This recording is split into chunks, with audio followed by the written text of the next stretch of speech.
प्रिय बच्चों, सुप्रभातम। मैं हूं चंद्रहास मिश्र। आज आप सभी लोगों का 10वीं कक्षा के हिंदी विषय में स्वागत है। पूर्व की भांति आज आप लोगों को शीर्षक जो भारतीय संस्कृति, जिसके लेखक डॉक्टर राजेंद्र प्रसाद जी हैं, इसके कुछ अंश आप लोगों को बताया जा चुका था और शेष जो अंश है अर्थात इस गद्यांश का आपके सामने पुनः शब्दार्थ सहित व्याख्या किया जाएगा। तो आइए, यह शीर्षक भारतीय संस्कृति, लेखक डॉक्टर राजेंद्र प्रसाद। भारतीय संस्कृति के विषय में इसके पहले आप लोगों को बताया जा चुका है। आज का जो प्रकरण होगा वह गद्यांश आज विज्ञान मनुष्य के और उपयोग को नियंत्रित भी यहाँ तक के अंश के व्याख्या और शब्दार्थ आप लोगों को बताया जाएगा। तो आइए देखें कि आज विज्ञान मनुष्य के हाथों में अद्भुत और अतुल शक्ति दे रहा है। लेखक का कहना है, आप पहले से पूर्व जानते हैं कि पूर्व की भांति के या डॉक्टर राजेंद्र प्रसाद जी द्वारा लिखित एक निबंध है जो भारतीय संस्कृति से संबंधित है। तो उस भारतीय संस्कृति को ध्यान में रखते हुए डॉक्टर राजेंद्र प्रसाद जी कहते हैं कि आज विज्ञान मनुष्य के हाथों में अद्भुत और अतुल शक्ति दे रहा है। जैसा कहा गया है, जय जवान जय किसान और तब जय विज्ञान। यह तीनों काफ़ी तेज़ी से भारत की वृद्धि करने में अर्थात इसके विकास की गति देने में तीनों का बहुत बड़ा योगदान रहा है। यहाँ के जवानों का, यहाँ के किसानों का और यहाँ के विज्ञान का। तो इस पर चर्चा करते हुए ही अपने देश के पूर्व राष्ट्रपति, स्वतंत्र भारत के प्रथम राष्ट्रपति डॉक्टर राजेंद्र प्रसाद जी का विचार है कि आज विज्ञान मनुष्य के हाथों में अद्भुत और अतुल शक्ति दे रहा है। हमारे जो विज्ञान में नई नई तकनीकी बढ़ती गई, नए नए खोज होते रहे, त्यों त्यों मनुष्यों के हाथों में अथाह शक्ति अनायास ही प्राप्त होते रहे। इन हाथों में अद्भुत और अतुल शक्ति, जिसकी तुलना नहीं की जा सकती है कि किसमें कितनी शक्ति है, दे रहा है। उसका उपयोग एक व्यक्ति और समूह के उत्कर्ष और दूसरे व्यक्ति के समूह के गिराने में होता ही रहेगा। अर्थात जो शक्ति आएगी तो एक तरफ अगर एक में कहीं सृजन होगा तो दूसरे तरफ कहीं ना कहीं विनाश का कारण बनेगा, क्योंकि वह अतुल शक्ति जो है वह एक निश्चित दिशा में अगर चल रहा है, उसका उपयोग जो भी व्यक्ति कर रहा है वह अगर एक समूह को उत्थान की तरफ ले जाएगा तो दूसरे को निश्चित रूप से गिराने में ही होगा। ऐसा ही होता आ रहा है। विज्ञान का यह एक अपना अद्भुत शक्ति है। इसलिए हमें उस भावना को जागृत रखना होगा कि जिस भावना के माध्यम से हमारा कर्तव्य बनता है कि अगर यह विज्ञान की दी हुई वस्तुएं एक तरफ व्यक्ति के उत्थान का कारण बन रही हैं तो दूसरे तरफ उसके विनाश का भी कारण बन रही हैं। इसलिए हमारे इस विज्ञान के इन वस्तुओं का उपयोग करने से पहले हमारी भावनाओं को पूरी तरह से जागृत रखना है और उसे जागृत रखने के लिए कुछ ऐसे साधनों को भी हाथ में रखना होगा। अर्थात केवल यह साधन ऐसे जागृत भावनाओं को जागृत करने के साथ साथ कुछ साधन का भी उपयोग करना होगा जिसका नियंत्रण अपने हाथों में रखना होगा, जो उस अहिंसात्मक त्याग भावना को प्रोत्साहित करे। अर्थात हर विज्ञान का जो भी काम है वह केवल विनाशात्मक नहीं है और हम अगर उसका विनाशात्मक उपयोग करेंगे तो फिर सृष्टि में की रचना नहीं हो पाएगी। अर्थात विज्ञान के पास इतनी अतुल शक्ति है।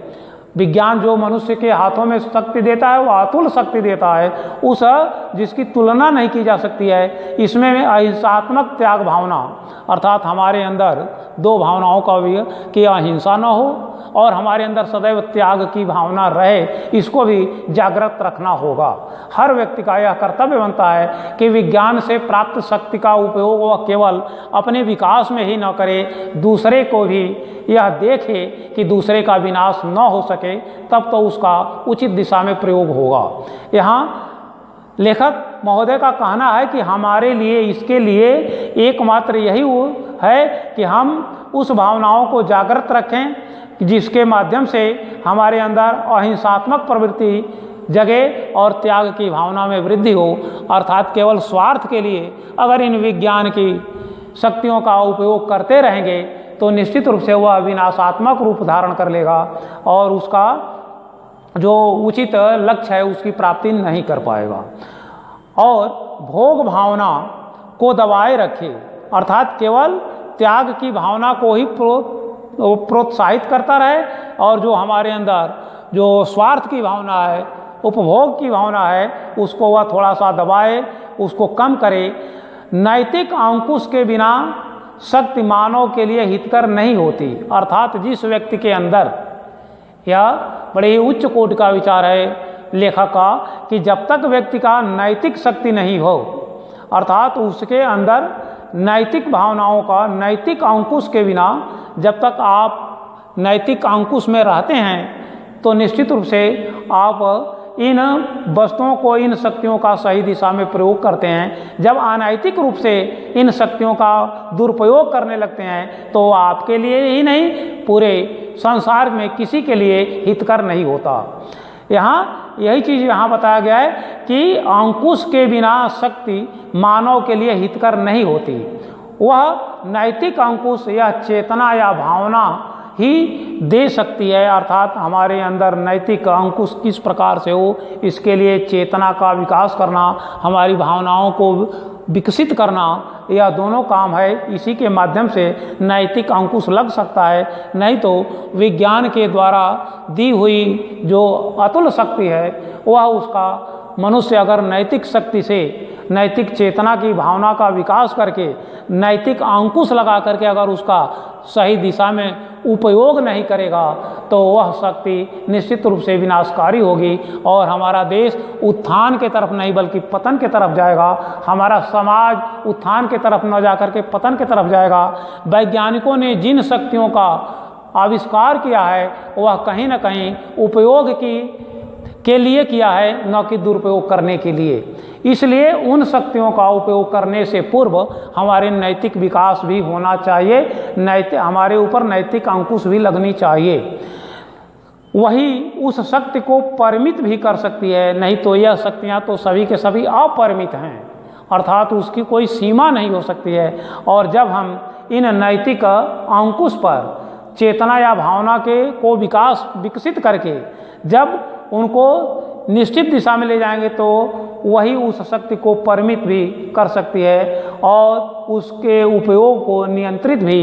इसलिए हमारे नैतिक अंकुश जो है वह बहुत ज़रूरी है, क्योंकि विकास के साथ साथ हम यह देखते चलें कि क्या हमारा भी विकास हो रहा है कि नहीं हो रहा है। अर्थात एक तरफ वैज्ञानिक उपकरणों का विकास तीव्र गति से होता चला गया, लेकिन एक दूसरे तरफ हम देखें तो सामाजिक और नैतिक पतन बहुत ही उससे भी तीव्र गति से होता चला आया है, जो लेखक संकेत करते हुए बता रहे हैं कि नहीं, हमारे ऊपर नैतिक अंकुश होना चाहिए। और इस नैतिक अंकुश के बिना हम वैज्ञानिक शक्तियों का अगर उपयोग की जगह पर दुरुपयोग करेंगे तो वह किसी के लिए हितकर नहीं होगा। इसलिए हमारी नैतिकता का जो पतन होता चला जा रहा है उस पर भी अंकुश लगना चाहिए, और जो शक्ति हमें प्राप्त हो रही है उसको नैतिक अंकुश से नियंत्रित करना और साथ ही साथ उसका उपयोग करना यह हमारा कर्तव्य बनता है। क्योंकि ऐसा कहा गया है कि